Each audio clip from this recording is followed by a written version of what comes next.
The production of this video was made possible by donors to the Orchestration Online Patreon initiative. Please consider adding your support to the creation of free educational internet resources by visiting our Patreon page linked below.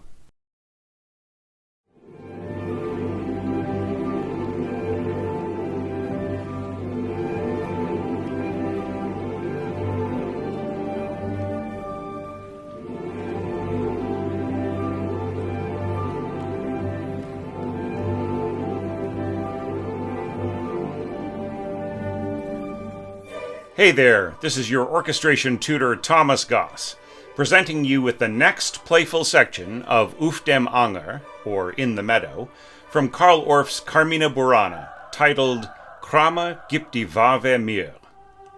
The last song, Floret Silva Nobilis, set the tone for the teasing, playful mood of this celebration of springtime, in which we saw the concept of courtly devotion flipped on its head, with ladies pining for their lovers of old, who have inexplicably ridden off at a gallop.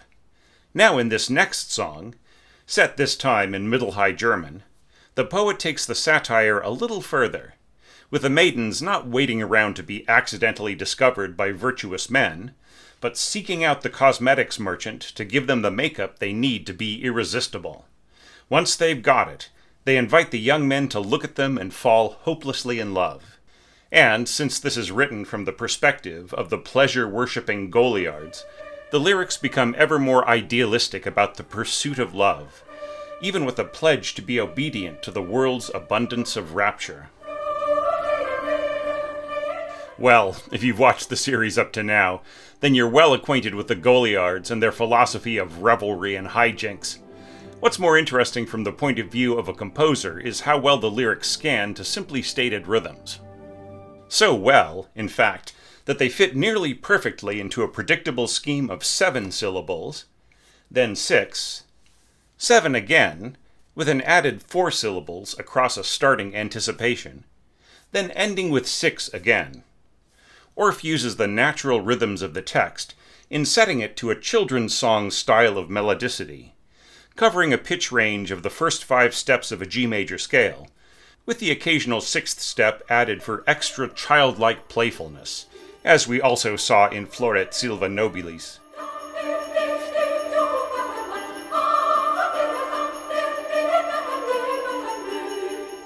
Then in the refrain, Seht mich an, jungen Mann, Orff really turns up the teasing quality of the melody. You could really imagine this being another schoolyard rhyme, except, of course, for the more amorous implications. To an English-language listener, there's a parallel with the nursery song, This Old Man, He Played One. I'll examine the musical content in more detail when we get to the analysis, but it's worth noting that for certain simplistic rhythms and moods, there are fewer available choices of pitches.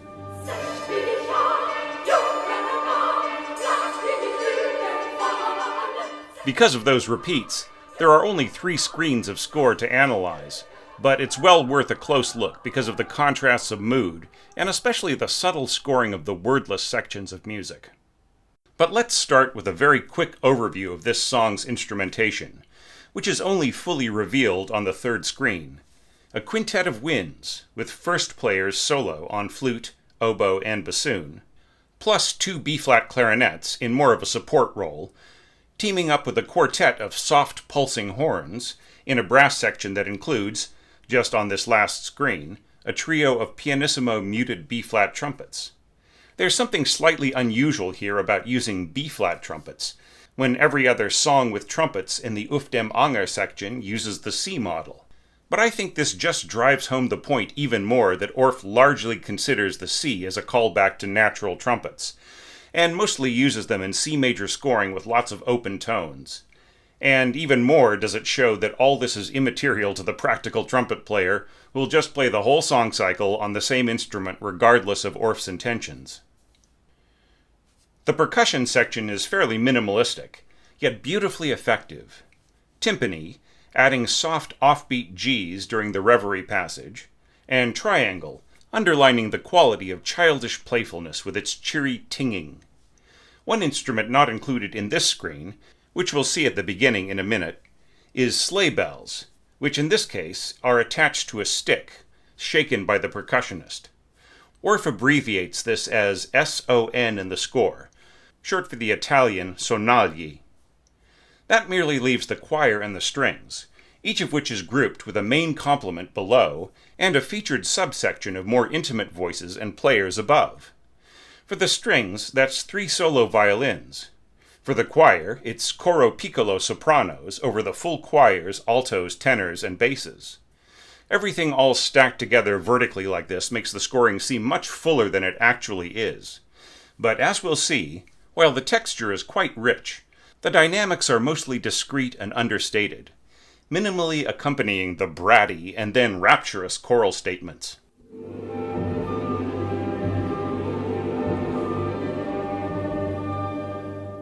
So now that we know the lay of the land, let's navigate back to the trailhead. The tempo is marked as quasi andante, which I would see as a very fast walk at 132 to 144 on the quarter note. Here we see our sonagli sleigh bells shaken in eighth notes, accompanying alternating unison Ds with E thirds shared by violins, and the same D pitches plucked by violas. There's a parallel here with a troika song from Prokofiev's suite from Lieutenant Kizhe, written a few years earlier, but only published around the same year that Orff was writing Carmina Burana. I have no idea if the former influenced the latter, but there are some similarities with the driving ostinato patterns, not to mention sleigh bells, also marked sonagli, in the Lieutenant Kizhe score. Be that as it may, this song certainly stands on its own past those superficial affinities, especially once the melody kicks in. Notice the marking at the start, signifying that the choirmaster should either assign alternate soprano soli voices, or just stick with the coro piccolo voices. Piano semplice is marked over the soprano's entrance, keeping their delivery the most straightforward and uncomplicated in style, sitting right in the sweet spot of their mixed vocal range. Doubling them with the marking col canto, in other words, following the singer's exact articulation and delivery, solo flute and oboe play in octaves, oboe doubling the sopranos at pitch, and flute tracking an octave higher, with a bit of a chirping dive on the first 4 notes to give them extra punch. Regardless of this, the flute's role is more to add a gleaming resonance above the sopranos than to be heard for its own sake, just as the oboe will warm up the soprano's line without really standing out either. The accents are more for clarity than for emphasis, just as the tenutos are more for archaic simplicity rather than weight. The end result should be simple, joyous, optimistic, and innocently devious.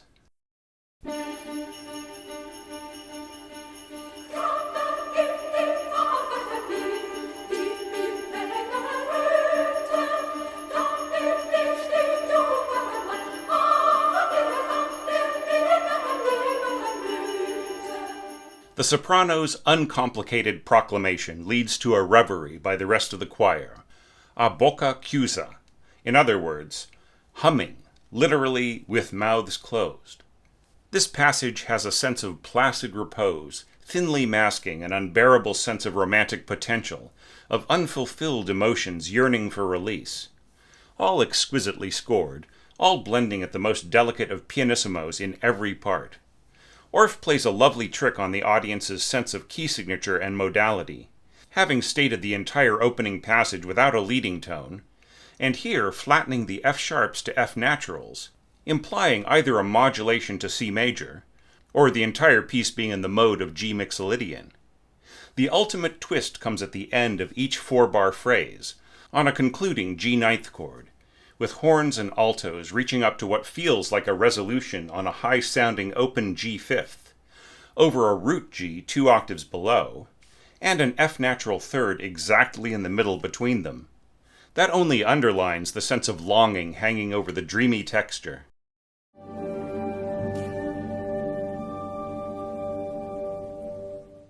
All that said, the scoring is made up of fairly simple elements that are easy enough to analyze.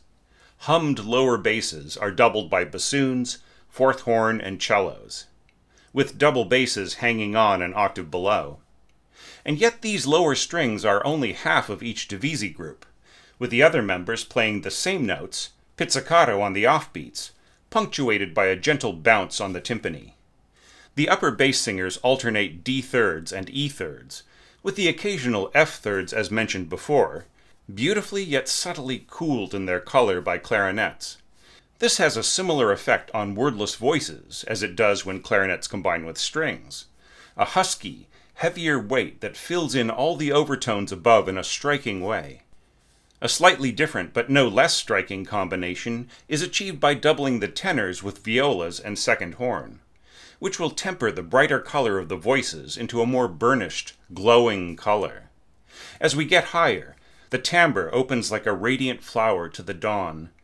Altos with their slightly heavier, throatier quality combining with the upper horns and both violin groups. The portato articulation gives everything a floating feeling, while the violins, constantly alternating with open Gs, helps to pace with gentleness.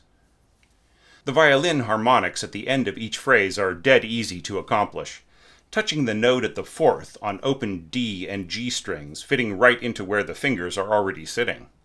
All that's left to consider is the little solo flute pattern, adding filigree to the top of the sound picture, this time standing out easily with no doubling below or alongside to swallow its quality of tone.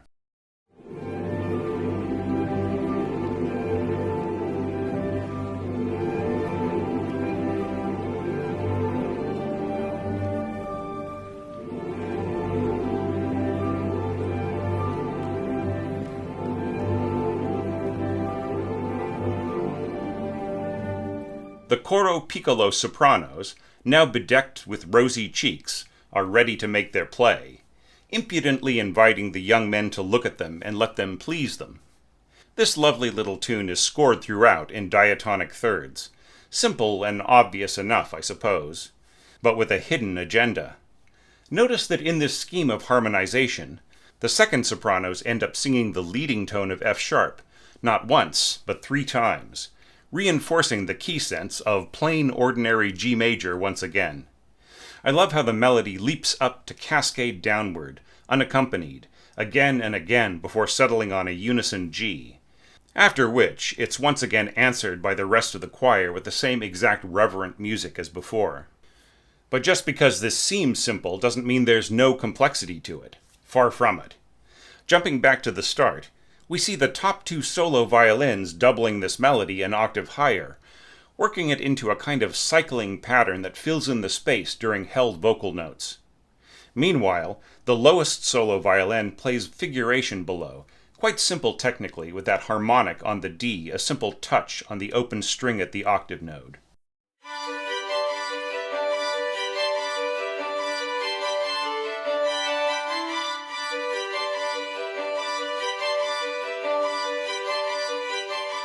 Right on top of this, muted trumpets play a different set of notes. The first trumpet simply repeating the pitch of D5 as a little mock fanfare, while the second and third players bounce in mezzo staccato over that familiar 3rd, 5th, 6th, 5th horn duo call.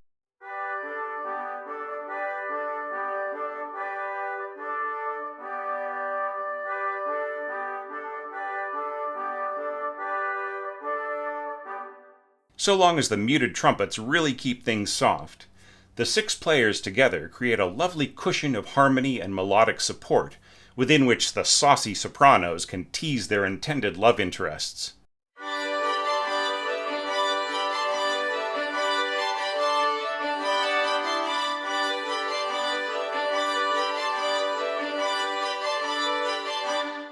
Hanging behind and above all this are D octaves, icily radiant, but not emotionally distant.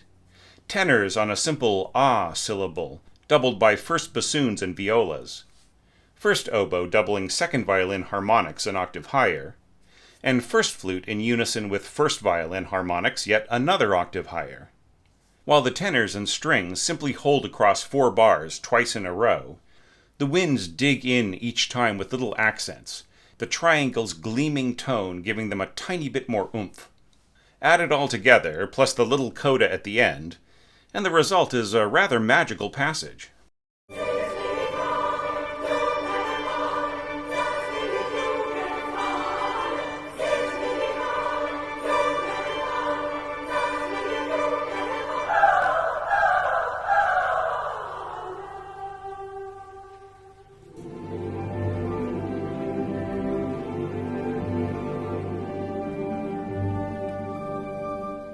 At this point, the song just repeats 2 more times, covering the 2 remaining verses. I'll let that run for you now along to the recording, but don't miss next month's huge dive into the medley Raya, Svatsi Gat Umba, and Kuma Kum Gazelle Min. Hope to see you then.